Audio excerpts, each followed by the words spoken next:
Olá, mais uma vez aqui estamos com o nosso programa Alinhando os Ponteiros, convidando você a estar alinhadinho com a Palavra de Deus, alinhado com a vontade de Deus, para que a sua vida esteja agradando ao Senhor, alegrando o coração do nosso Pai Celestial.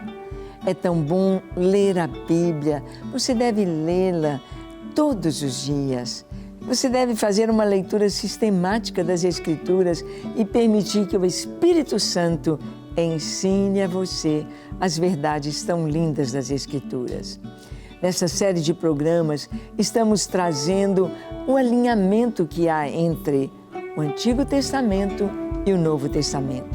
Estamos passando por cada livro do Antigo Testamento, mostrando Jesus, o cronograma de Deus, a história da salvação em cada um destes livros. E no programa de hoje estaremos com o livro do profeta Jonas. Vamos ver a história da salvação no livro de Jonas. Lembra de Jonas? É o mesmo nome, João, significa pomba. Jonas é chamado profeta fujão. Ele tentou fugir da presença de Deus. É impossível fazer isso. Impossível fugir da presença de Deus, porque Ele é onipresente. Ele está vendo você. Ele está aí ao seu lado. Bem, deixe seu coração aberto para ouvi-lo. Ele vai falar com você. O programa Alinhando os Ponteiros já começou.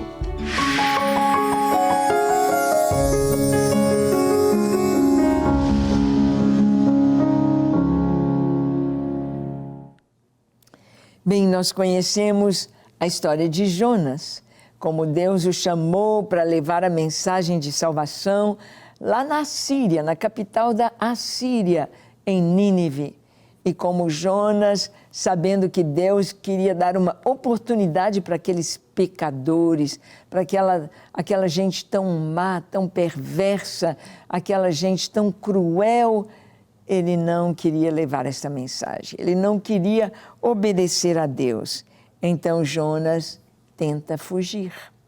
Jonas tenta fugir e Deus, de uma maneira sobrenatural, o leva de volta a cumprir a sua missão. Vamos ver aqui que Jonas sabe que deveria sofrer o castigo da morte para a salvação dos marinheiros. Como assim? Aconteceu quando Jonas fugia da presença de Deus. Ele tomara um barco para ir em direção oposta a Nínive. Ele estava indo para Tarsis. Ele não estava indo para onde Deus o havia enviado.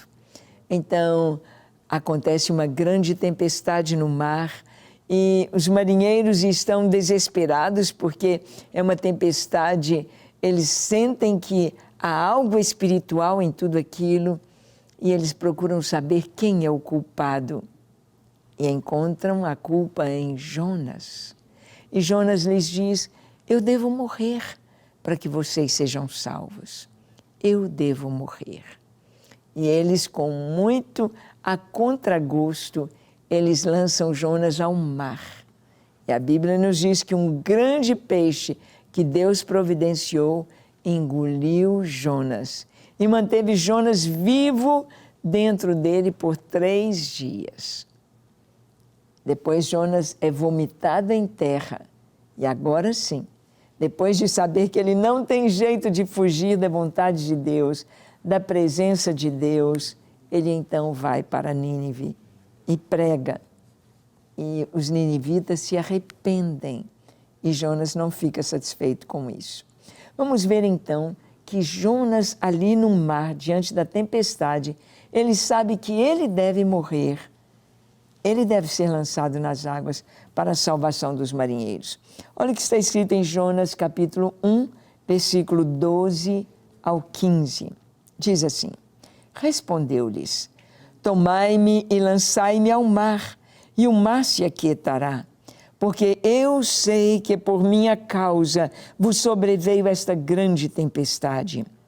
Entretanto, os homens remavam, esforçando-se por alcançar a terra, mas não podiam, porquanto o mar se ia tornando cada vez mais tempestuoso contra eles. Então clamaram ao Senhor e disseram: Ah, Senhor, rogamos-te que não pereçamos por causa da vida deste homem, e não faças cair sobre nós este sangue, quanto a nós, inocente, porque tu, Senhor, fizeste como te aprouve. E levantaram a Jonas e o lançaram ao mar, e cessou o mar da sua fúria. Bem, Jonas sabia que, para a salvação daqueles marinheiros, ele deveria morrer. Ele era o culpado, ele deveria morrer.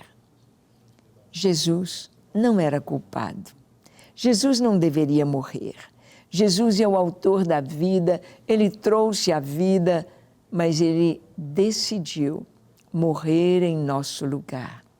Quando Jonas foi lançado ao mar, quando Jonas ali, o castigo veio sobre ele, ele foi lançado ao mar e aquele grande peixe o devorou, o engoliu, o mar se acalmou na hora.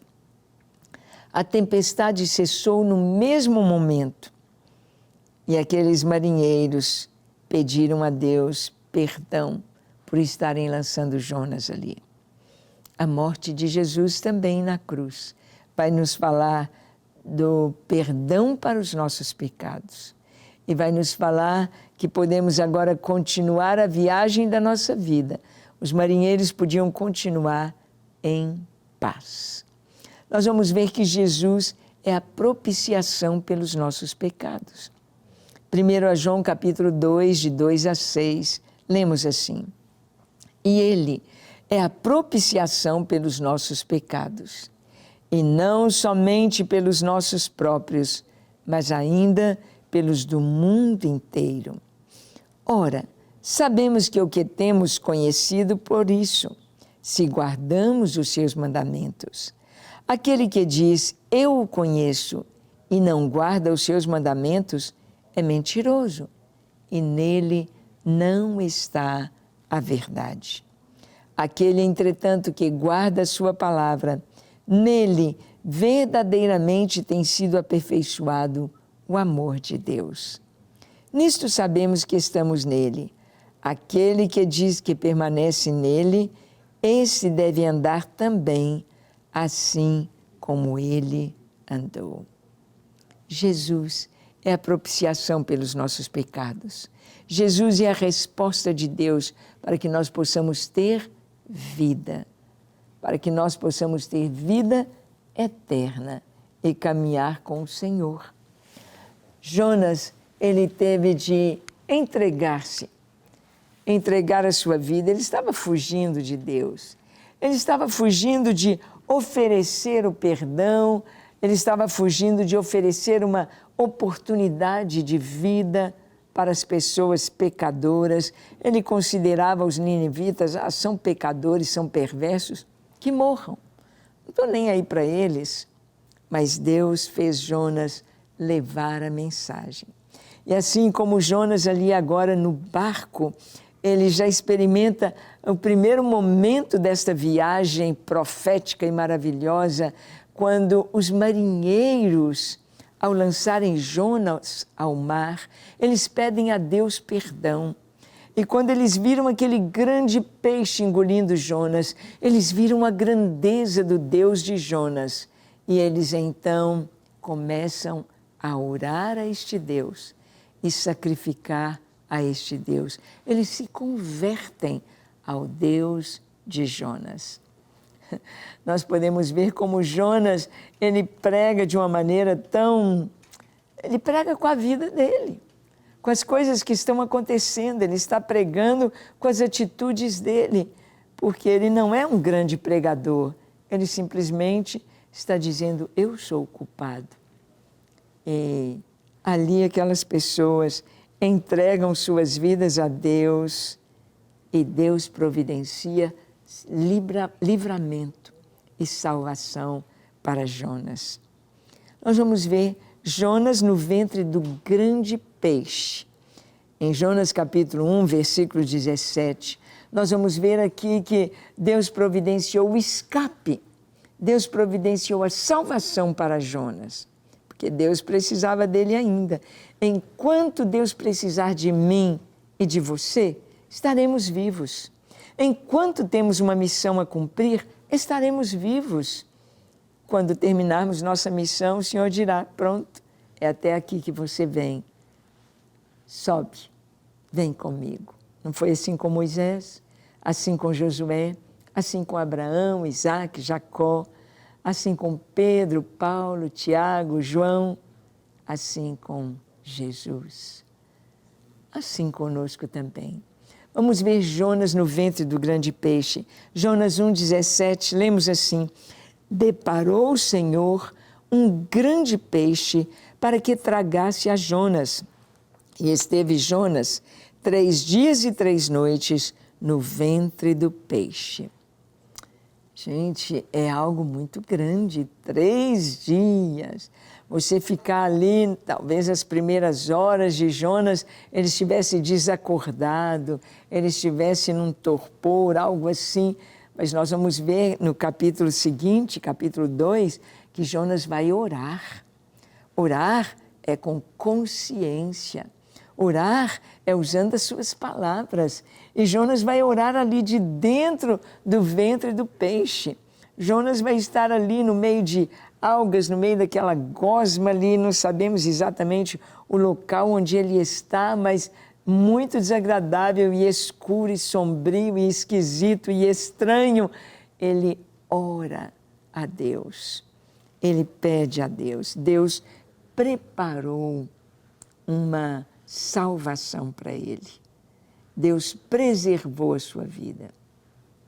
Você já teve a sua vida preservada em algum momento? Que você passou pela morte tão pertinho, que você sentiu que ia morrer, um acidente de carro, de moto, ou de avião, ou não sei, e Deus te preservou. Foi assim com Jonas. A vida dele foi preservada. E ele esteve 3 dias e 3 noites no ventre do peixe. Isso traz um paralelo com a vida de Jesus. Jesus, ele fala do sinal do profeta Jonas. Olha o que está escrito em Mateus 12, de 38 a 41. Lemos assim: então, alguns dos escribas e fariseus replicaram: mestre, queremos ver da tua parte algum sinal. Ele, porém, respondeu: uma geração má e adúltera pede um sinal, mas nenhum sinal lhe será dado, senão o do profeta Jonas. Porque assim como esteve Jonas 3 dias e 3 noites no ventre do grande peixe, assim o Filho do Homem estará 3 dias e 3 noites no coração da terra. Ninivitas se levantarão no juízo com esta geração e a condenarão, porque se arrependeram com a pregação de Jonas. E eis aqui está quem é maior do que Jonas. Bem, Jesus está falando assim com o povo da sua época, da sua geração, aqueles homens vendo Jesus curar, curar leprosos, abrir os olhos dos cegos, abrir os ouvidos dos surdos, Jesus ressuscitando mortos, ressuscitando a menina que acabara de morrer, ressuscitando o jovem que já estava indo para ser enterrado, ressuscitando Lázaro que há 4 dias já estava sepultado, vendo sinais, coxos, paralíticos, andando normalmente, pessoas que estavam oprimidas por espíritos de enfermidade sendo libertas, vendo tudo isto, falaram: mostra um sinal. O Antigo Testamento já falava em Isaías que o sinal que o Senhor ia dar eram estas obras. O Messias iria abrir os olhos aos cegos, fazer os coxos andarem, ressuscitar os mortos, trazer Satanás e a obra do diabo debaixo dos seus pés.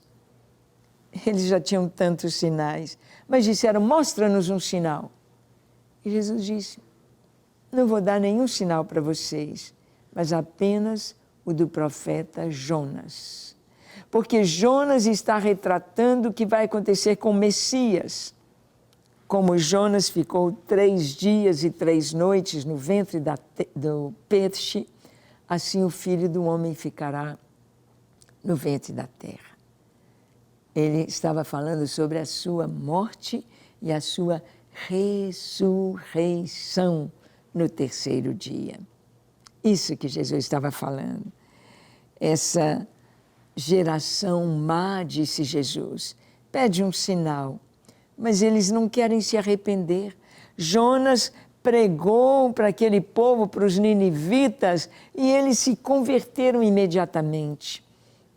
E vocês têm ouvido, recebido, estão vendo e não se convertem, e não se entregam. Jesus disse, os ninivitas vão se levantar diante de Deus no dia do juízo e vão condenar esta geração. Porque Jonas pregou de uma maneira tão fajuta, podemos dizer. Na verdade, ele pregou mais com a experiência, com a vida dele, do que com palavras. Ele apenas disse, dentro de 40 dias, e Nínive será destruída. E a cidade não foi destruída nos 40 dias. Mas o rei se veste de pano de saco, o rei declara um jejum e todo o povo chora os seus pecados e pede a misericórdia de Deus. Deus não resiste a um coração quebrantado. Deus não resiste às lágrimas de alguém que está chorando com arrependimento. Ele vem e traz o perdão. Assim foi com os ninivitas. E Jesus disse, olha, os ninivitas vão levantar e vão condenar esta geração, porque vocês viram tantos sinais e não se converteram. E eles não viram o que vocês viram. E eles se converteram. Eu não sei quantos sinais você já viu. Eu não sei se você já teve experiência de ser curado como resposta de oração. Eu não sei se você já viu milagres acontecendo. Eles estão acontecendo todos os dias em toda a terra. Milagres da presença, da graça do Senhor. Deus é um Deus que fala conosco. Deus é um Deus que nos ensina. Deus é um Deus que nos adverte. Deus é um Deus que está conosco todos os dias. É um Deus que nos fala. É um Deus que ouve a nossa oração. Não sei se você já viu os sinais do Senhor, mas é para ver e crer. Crer. Crer em Jesus. Ele disse, os ninivitas vão se levantar e condenar esta geração, porque eles não viram o que vocês estão vendo e creram. Vamos ver, Jonas nos conta, nesse pequeno livro de testemunho, no seu 3º capítulo, Jonas conta sobre o arrependimento dos ninivitas. Vamos ver como foi? Diz assim a palavra. Os ninivitas creram em Deus e proclamaram um jejum e vestiram-se de pano de saco, desde o maior até o menor. Chegou esta notícia ao rei de Nínive. Ele levantou-se do seu trono, tirou de si as vestes reais, cobriu-se de pano de saco e assentou-se sobre cinza. E fez proclamar e divulgar em Nínive, por mandato do rei e seus grandes, nem homens, nem animais, nem bois, nem ovelhas, provem coisa alguma, nem os levem ao pasto, nem bebam água, mas sejam cobertos de pano de saco, tanto os homens como os animais, e clamarão fortemente a Deus, e se converterão, cada um do seu mau caminho e da violência que há em suas mãos. Quem sabe se voltará a Deus e se arrependerá e não se apartará do furor da sua ira, de sorte que não pereçamos? Viu Deus o que fizeram, como se converteram do seu mau caminho, e Deus se arrependeu do mal que tinha dito lhes faria e não o fez. Estava decretado o juízo. Estava decretado sobre o povo de Nínive, sobre a Síria, uma destruição plena e total. Mas Deus viu arrependimento. Deus contemplou seus corações. O povo já começou a jejuar, o povo já começou a suplicar pela misericórdia de Deus. E o rei ficou sabendo do que estava acontecendo. Olha, tem um cara aí, é um profeta, ele estava fugindo, o Deus dele, o Deus de Israel, mandou ele vir a Nínive e pregar. Ele não queria, ele estava fugindo e no mar veio uma tempestade. E ele foi lançado ao mar. E Deus preparou um grande peixe que o engoliu. E ele ficou 3 dias no ventre do peixe. E depois esse peixe o vomitou na terra. E ele veio obedecer. E ele está aí pregando, dizendo que Nínive vai ser destruída por causa do seu pecado. O rei, então, junto com o povo, ele proclama um jejum absoluto. 40 dias e Nínive será destruída? Vamos jejuar, vamos implorar, vamos orar. Ninguém, para tudo. Todo mundo de pano de saco. Ninguém come nada, nem bebe água, não dá água para os animais, não dá comida para os animais. Todos em jejum, com pano de saco. Vamos tocar o coração de Deus. Vamos nos arrepender. Arrepender. E nós vimos então que houve este arrependimento dos ninivitas. Fizeram de acordo com o que o rei havia falado. E então Deus não enviou o castigo. Imagina a alegria deles na contagem regressiva daqueles 40 dias e o juízo não veio. Jonas ficou lá esperando vir o fogo do céu, Jonas ficou esperando eles serem destruídos e não foram. E Jonas fica com muita raiva, porque ele diz, Deus me fez de mentiroso. Deus fez com que esse povo que não merece tivesse a misericórdia de Deus. Deus, então, vai fazer nascer uma plantinha que vai alegrar Jonas, vai dar sombra para ele, mas a planta dura um dia. No dia seguinte, ela seca e morre. Jonas fica com muita raiva e deprimido, eu quero morrer, não vale a pena viver, eu sou um profeta que minha palavra não cumpriu. Deus disse, Jonas, você está com pena da planta que viveu um dia e morreu? Você não tem pena dessas pessoas? 120 mil almas que não sabem discernir entre a mão direita e a esquerda. 120 mil pessoas na ignorância espiritual. Nós temos de ter esta compaixão de Deus. Nós vamos ver o arrependimento e a mensagem da igreja primitiva. Em Atos, capítulo 2, de 38 a 41, nós lemos assim. Respondeu-lhes Pedro, arrependei-vos e cada um de vós seja batizado em nome de Jesus Cristo para a remissão dos vossos pecados e recebereis o dom do Espírito Santo. Pois para vós outros é a promessa, para os vossos filhos e para todos os que ainda estão longe, isto é, para quantos o Senhor nosso Deus chamar. Com muitas outras palavras, deu testemunho e exortava-os dizendo, salvai-vos desta geração perversa. Então, os que se lhe aceitaram a palavra foram batizados, havendo um acréscimo naquele dia de quase 3.000 pessoas. A mensagem de arrependimento alcançou os corações no dia de Pentecostes. Eles disseram, que faremos? Que faremos? Quando Pedro disse, arrependei-vos e sede batizados. A profecia de Joel está cumprindo hoje. Entrem nessa bênção, mergulhem nesta profecia, mergulhem no cumprimento do que Deus está falando. Entrem dentro desta bênção. Você já está dentro desta bênção maravilhosa? Do arrependimento e da conversão ao Senhor? Do novo nascimento e da vida eterna? Que tal orar? Feche seus olhos. Curve a sua fronte, se for possível, se ajoelhe aí onde você está.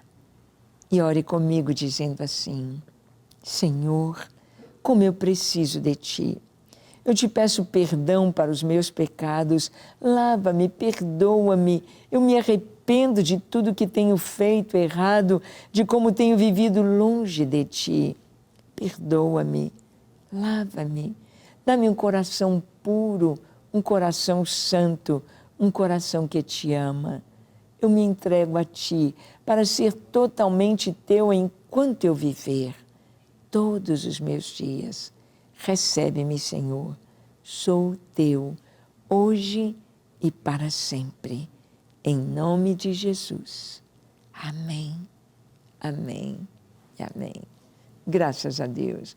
Como Deus é bom, como Deus é fiel. E Ele nos dá seu perdão e vida eterna.